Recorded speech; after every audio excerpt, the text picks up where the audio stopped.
Donc on a vu la sélection en cours, les perspectives.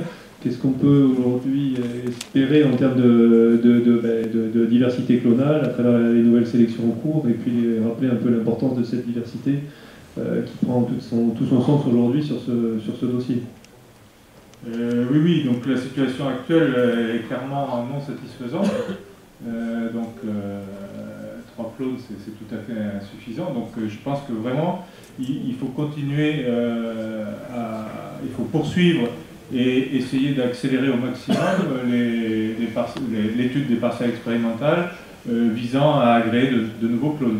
Donc il y a cette première série des 3 clones mis en non certifiable, ce qu'on appelle le non certifiable dans le jargon, qui devait être à mon avis certifié le plus rapidement possible.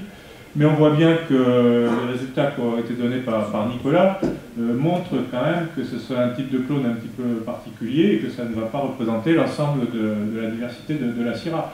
Je crois que les producteurs, notamment des Côtes-du-Rhône Nord, mais aussi Sud, sont sans doute sensibilisés au changement climatique également, et qu'il faut donc trouver des clones avec des pH suffisamment bas, éventuellement des teneurs en sucre limitées.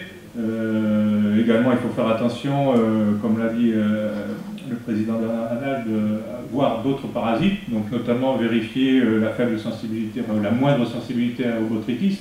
Donc il y a tout un tas de paramètres, enfin, pour moi c'est les 3 principaux, botrytis, pH et sucre, à voir pour ces nouveaux clones. Donc je pense qu'il faut absolument continuer à investir et à s'investir énormément pour pouvoir sortir une gamme d'une quinzaine de clones. À mon avis, il faudrait se fixer comme un horizon d'ici une dizaine d'années. Voilà. Donc, sachant que pour mettre en place un essai, il faut 3 ans, 5 ans d'observation. Voilà, donc je pense qu'il faut continuer véritablement dans ce sens-là. Pour rebondir sur ce que dit Jean-Michel, effectivement, je te rejoins complètement. Et moi, ce que je crains un petit peu, suite aux présentations de ce matin dans la nouvelle génération des clones, c'est qu'on a vu qu'ils avaient des niveaux de productivité, de potentiel productif relativement limités, du niveau du 470. Je crois que le 470, il est connu dans la profession comme étant effectivement le clone à petite production, certes, à fort potentiel qualitatif aussi. Mais donc pour les appellations, je pense qu'il y aura des perspectives intéressantes. Moi, je pense plus à l'aspect IGP et NPI. Je n'ai pas les appellations, mais il faut y penser parce qu'en Languedoc en particulier, c'est quand même essentiel. Et je crains que les perspectives de nouveaux clones ne permettent pas de satisfaire les besoins de nos productions IGP du Languedoc. L'objectif de rendement, clairement, pour ces productions-là, c'est 80-90 hectos régulièrement. En dessous, on sait bien que même si les prix du marché se sont un petit peu améliorés, on ne passe pas au niveau économique. Donc il faut absolument retrouver des clones du type 100, parce que je pense que le clone 100 avait quand même des qualités intéressantes à ce niveau-là, pour répondre à ces exigences en termes économiques de niveau de production. Donc moi je souhaite vraiment qu'on puisse rapidement identifier un clone qui ait à la fois la productivité et la qualité du clone 100, qui est connu et qui est un petit peu le clone de référence, je pense, pour les IGP, les NPI, et qui soit à la fois aussi résistant à ce problème de dépérissement. Là, pour être précis sur ce point-là, en fait, la question est en train de travailler, puisque a été planté en 2011 et seront plantés en 2012, donc en tout 3 autres collections d'études, où le tri a été fait spécifiquement justement sur des clones plus productifs. Parce qu'effectivement, il y a 4-5 ans, je ne sais plus en fait exactement les pas de temps, on avait constaté que la première série de tri avait recentré, c'est un peu le hasard et un peu aussi les objectifs liés à la zone de production qui avaient recentré sur des niveaux un petit peu faibles. Donc il y a un travail qui a été fait dans le conservatoire pour retrier, à la fois sur les critères dépérissement et à la fois sur les critères de production, pour avoir une palette avec notamment comme objectif des clones plus productifs. A priori, c'était le cas dans les conservatoires. On espère que la collection d'études contredira ces observations. Donc on aura dans 3 à 4 ans 3 nouvelles collections d'études en production, donc sur lesquelles après il faudra encore 3 à 4 ans de contrôle de récolte et d'analyse de vin pour valider tout ça. Donc on aura en fait 2 temps en fait. Un premier temps qui est ce dont parlait Jean-Michel et un second temps qui va arriver 4-5 ans après avec des clones plus productifs.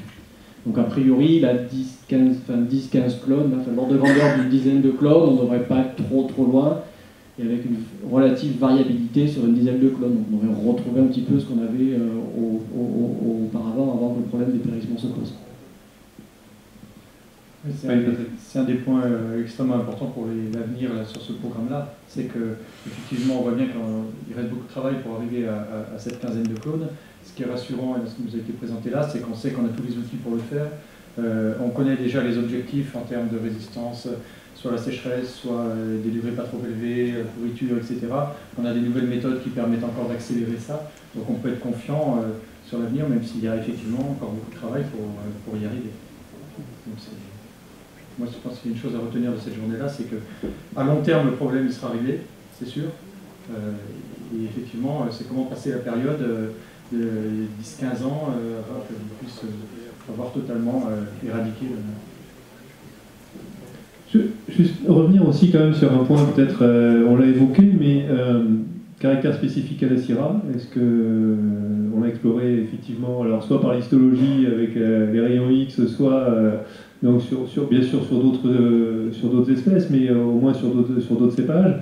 Et la question, le corollaire, c'est par rapport au travail qui est fait, on l'a vu, au niveau marqueur génétique, donc bon, la compréhension des causes ou du marqueur ou du déterminisme, ça on espère beaucoup de cette piste-là, mais et donc la recherche aussi sur d'autres variétés, donc on voit maintenant qu'on peut séquencer à moindre frais, mais enfin de façon plus facile et accessible qu'auparavant, donc quelle réponse à ça par rapport au fait au caractère spécifique de la Syrah? Est-ce que vous avez des éléments de réponse? C'est pas une question piège, Jean-Michel ou Christophe, je sais pas, non, mais les discussions qu'il y avait dans le CST. C'est vrai que c'est remarquable d'avoir cette seule variété connue de par le monde, parmi les viniférants en tout cas qu'on cultive couramment, qui présente ce caractère particulier. La recombinaison génétique, des fois, elle fait des choses particulières, bizarres. Il y a un défaut à la Syrah, c'est celui-là. D'autres cépages ont d'autres défauts, c'est la sensibilité à la coulure du grenache par exemple, c'est peut-être moins dommageable, mais bon, voilà, donc c'est peut-être un hasard de la génétique si ce cépage-là en particulier se retrouve avec ce caractère qui est donc susceptible de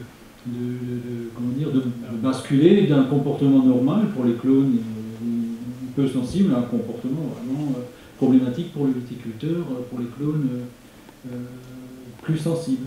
Et l'origine génétique, vraiment, ça reste encore discutable, quoi. Il faut attendre les résultats que nous ont présenté Loïc et Maud, qui est par là, pour vraiment savoir si c'est une mutation ponctuelle ou une insertion qui s'est produite par la suite, après, qui est arrivé plus tard que la constitution du pépin qui a donné la Syrah, ou si c'est au moment, effectivement, de la recombinaison du chromosome du papa et de l'assemblage avec le chromosome de la maman, que là, il y a une combinaison particulière sur l'ensemble des 19 paires de chromosomes qui a donné ce caractère particulier à la Syrah. Mais ça, pour le moment, je crois qu'on ne peut pas y répondre. Et pourquoi que la Syrah?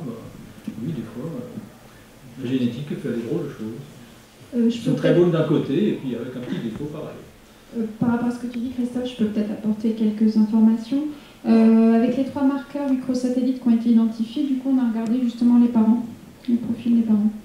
Et il s'avère que le profil des parents est identique au profil du 470, c'est-à-dire au clone peu sensible.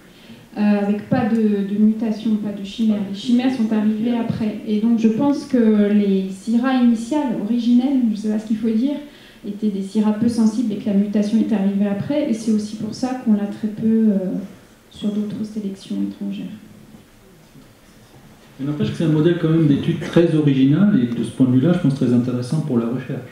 C'est quand même une des seules portes d'entrée qu'on tiendrait là sur le fonctionnement du cambiome qui peut intéresser, qui peut avoir pas mal de débouchés en matière de pépinière, en matière de multiplication végétative, etc.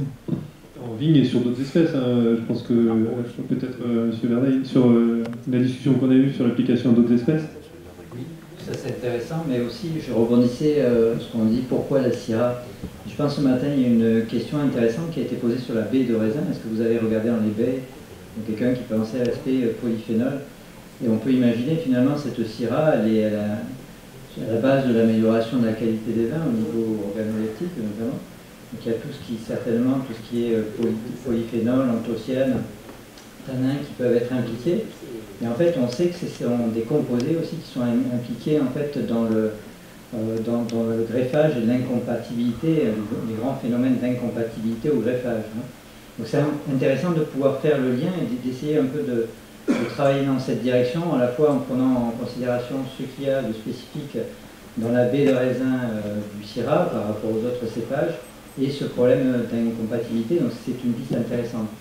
Après, c'est vrai qu'aujourd'hui, sur le cambium, et notamment chez les arbres, on ne connaît pas grand-chose. Donc il y a des équipes qui se spécialisent, notamment à l'INRA, sur des plants de modèles. Donc la plante de modèle, c'est le peuplier aujourd'hui, c'est l'eucalyptus également, mais ils n'ont pas du tout ce problème du greffage. Donc là, la vigne peut apporter effectivement, par l'étude de ce dépérissement, des connaissances originales qui peuvent effectivement servir à la compréhension du fonctionnement d'autres ligneux à cambium, comme les arbres. Donc ça, c'est intéressant de se placer dans cette perspective. Et je pense aussi qu'il faut regarder les connaissances évoluent très rapidement, notamment sur ces plants de modèles, le peuplier. Il faut avoir une veille au niveau scientifique, regarder tout ce qui sort régulièrement de ces connaissances sur le peuplier et voir en fait si ça ne pourrait pas interroger et se résoudre des problèmes ou donner de nouvelles idées, notamment parmi tous les marqueurs qui sont disponibles aujourd'hui potentiellement, pour essayer de faire un tri assez rapide. Et je pense que cet aspect de veille scientifique, il faut le maintenir et il faudrait que ce soit quelque chose d'actif par rapport à tout ce qui se fait sur peuplier. Voilà un peu quelques idées générales.